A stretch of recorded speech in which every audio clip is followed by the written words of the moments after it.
everyone, welcome back to Pommy and Oz. Hope we're all doing really well. We're halfway through the working week, so it's a short one, isn't it, because of Easter. So happy Easter to everyone. I hope we're all settled in back at work, and it's time for the preview of the VFLW wrap. So see what's going on, who's coming through. It's always a really exciting time. If you are new around here though, please drop a like, please drop a subscribe. It does mean the world to me. It really does help the channel out. We're smashing them out, so you can do that. And you can go a step further and sponsor one of the lads that is in here, and you can become a member of the channel, and it allows us to do that. Big Dom Okoye, he is sponsored by Pommy and Oz, and we're really excited about his development, so you can jump on board and it helps us do things like that. We're a nice little community. So without any further ado, let's get into it. So we start off with the legend that is Jesse MOTLOP. So Jesse MOTLOP, he had the 12 touches, the 4 marks, and the 1 goal. And this game was a really peculiar one because obviously, as we know, we really did struggle against Richmond. Richmond were a real solid outfit in this game, and you really saw the class. They are a very classy side. They really nullified the VFL side pretty easy, but Jesse Mop, he gets everywhere. My one issue with Jesse at the moment is he kind of goes anonymous until the latter stages of the game, which is kind of a good thing in a way because he stretches the play, and his engine, the way it works is he's always real deadly towards the end of the game. Took his goal well, probably could have had a few more as well. It was a good little return though for him, and there's a lot to build on there. He works really high up the ground. Very similar to Mr. Durden and how he goes about his work for the AFL side. But I do like his game. No tackles this game, a bit disappointing, but he's intent. He gets there. He's forever got his arms up and the ball just clips his fingers. He had a couple of touched off the boots. So he's very, very, very building nicely. Still a bit of way to go, I think. Still probably about 2, 3, 4 weeks of continuity before he starts threatening it. But if Owens and Durden have bad games and this guy gets a 2 or 3 goal game, he ain't far off. You wouldn't be bothered if he was in next week. In next, Libbojrjr, 15 touches for him, 2 marks, 1 tackle. And it was weird because the VFL usually play Cottrell really offensive and Noonsy a bit more defensive. This week, everyone kind of took it in turns. You had Phil P. Moore on the right-hand side with CARROLL. They rotated through there. Libbojrjr and Willow did this. I was a bit disappointed with this game, to be honest. And the ball really did go down the width a lot. That is one thing with the transition of the VFL side that's really poignant that I think the AFL side are trying to build. I wasn't really overawed by his game, to be honest. I was quite disappointed with Lochie. I've been a bit of an advocate for him, and I thought he was really stiff for me to come out of the AFL side, but he was really piss poor. He was, in my opinion, from where I'd expect him to be. It was an average game, and that's maybe a bit harsh saying piss poor. It was an average game. But I expect when you fall out of the seniors, you're itching to get into the seniors again. And I didn't really see it. When you think that him and Noonsy are averaging over 20 and really poignant and really being an aggressive threat, I didn't see it from Lochie in this game. And there is an argument that he hasn't really played with these bunch of blokes, which is fair enough, but I would expect a man of his calibre to be demanding the ball. And that's something that Noons does really well. And that's something I've noticed with a few of the senior guys. So, for me, needs to endeavour. I reckon that it's fair that Cottrell and Noons get 2 to 3 weeks. I think that's how the VFL to AFL senior has to work for me. And that's how the top sides work it. You can't just bring them in and then bring them out. So, yeah, I'm hoping Lochie next week really has a big game and really, really, really takes it to task.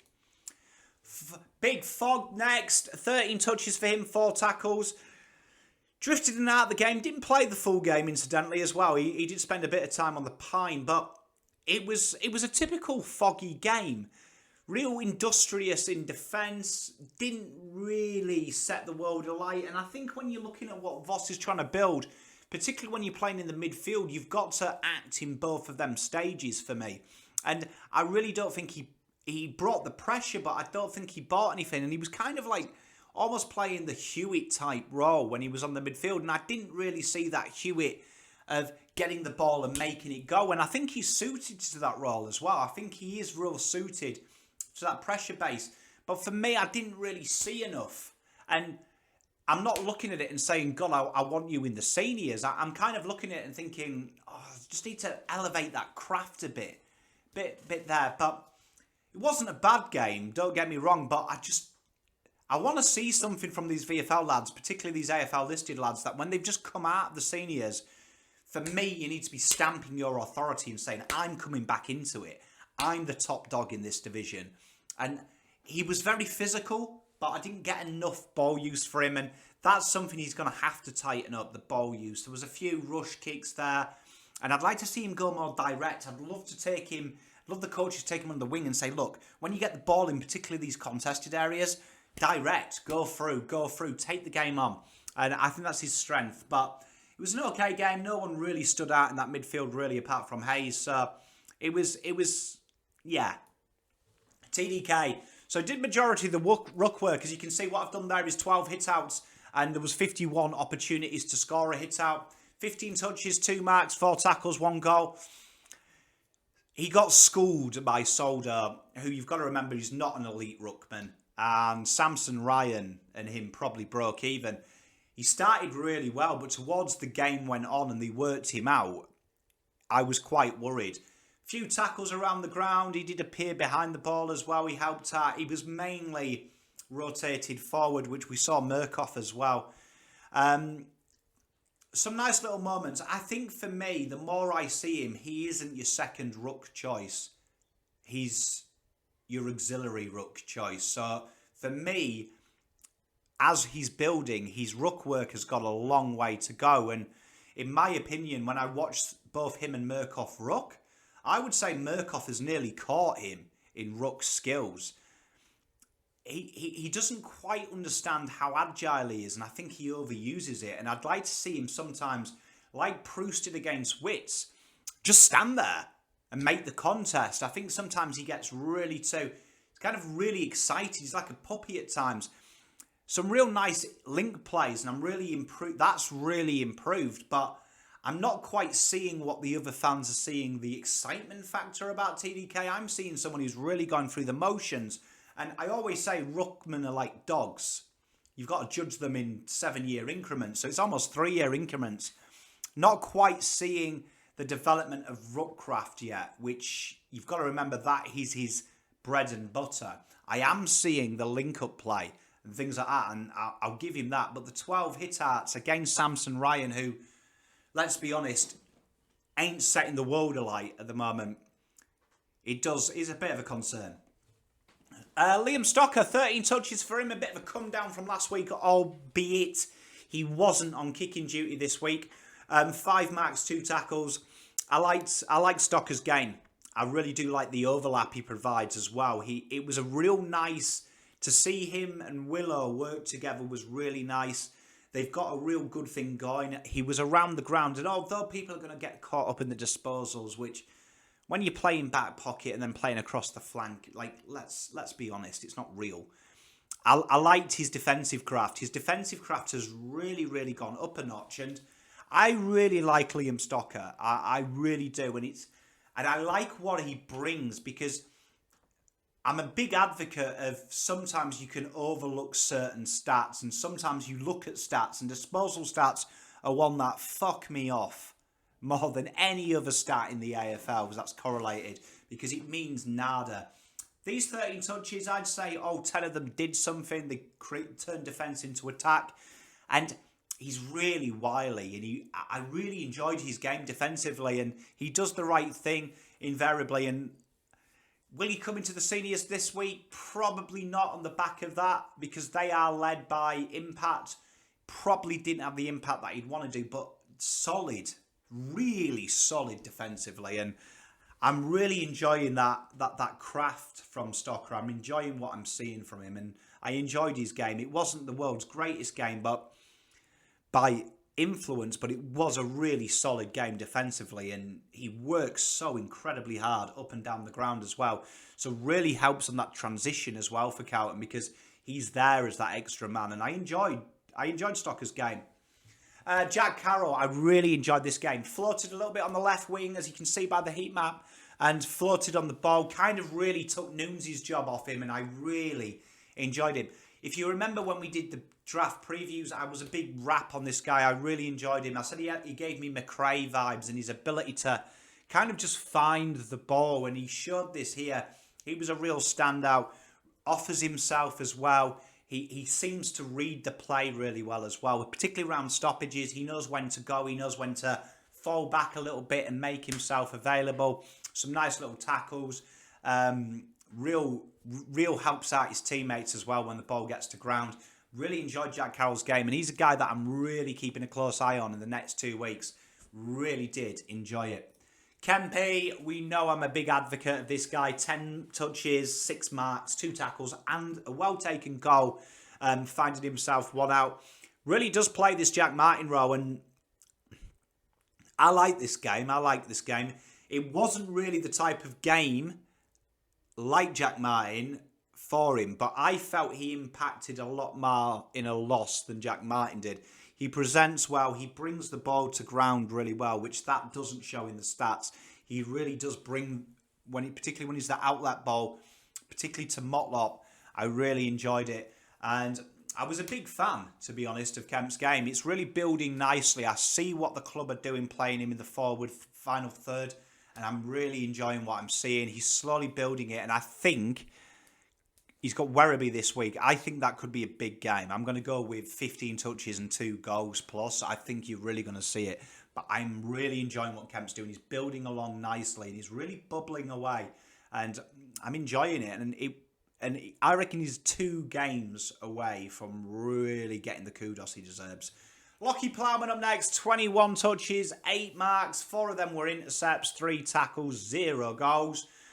Plowman game, really. I mean, the one thing I've got a few concerns with is there was 3 kicks from intercept marks in D50 that would have been goals, one of which was Sydney Stack, who was petulant, didn't realise that he'd taken the mark, didn't realise that the umpire had called him to play on, and petulantly did it. This is the issue where Parks, I think, is ahead of him. Defensively, there isn't much difference in them. At all, really, particularly when you watch this level.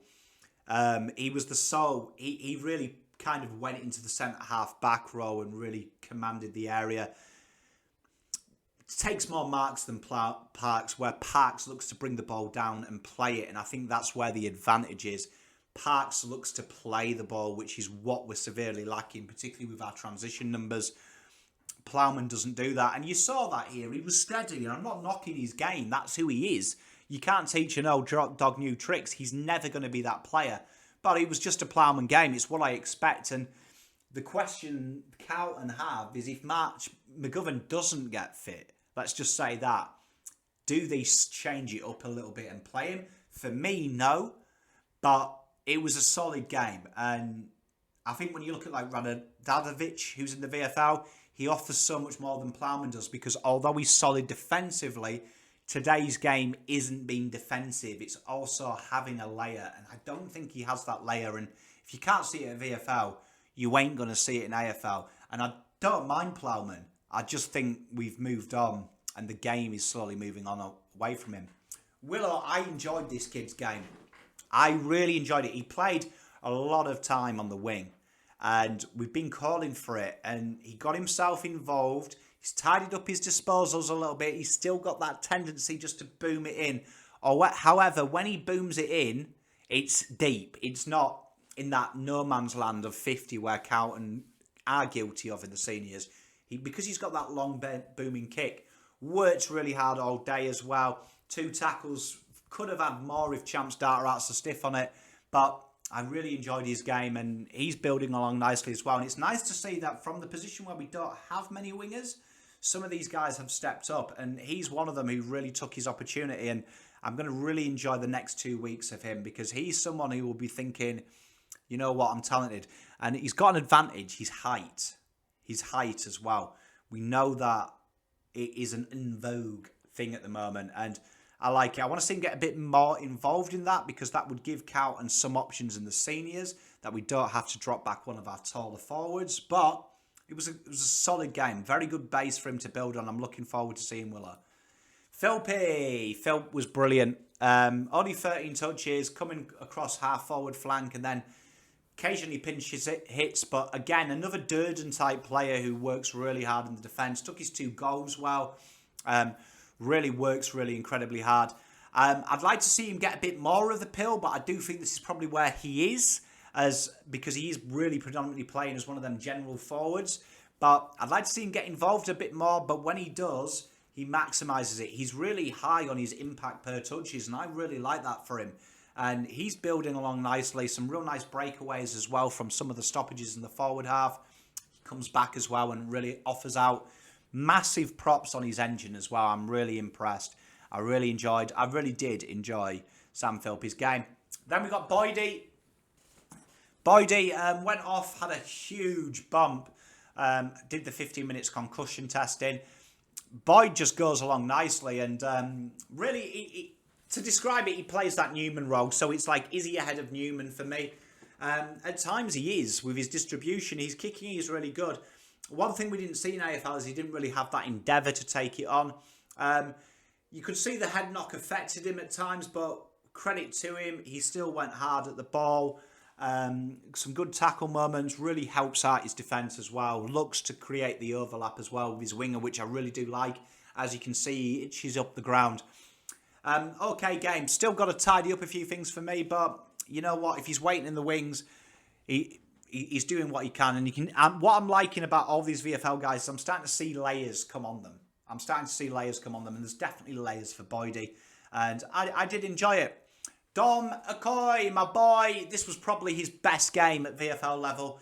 I really did want to give him raps for, he's really getting that positioning well, and he's really competing aerially well. Still getting bodied a bit, but that's not his fault. Just needs a few of them stakes inside him, but I really did enjoy what he was going about doing today. He really did battle hard all the time, and it was enjoyable to see. Disposals starting to clean up a little bit. We still got them bomb it on the boot, little tendencies in panic, but that'll come as he gets better. But makes himself available, and you're starting to see them injection of pace as well. A lot of these ground ball he gets there first.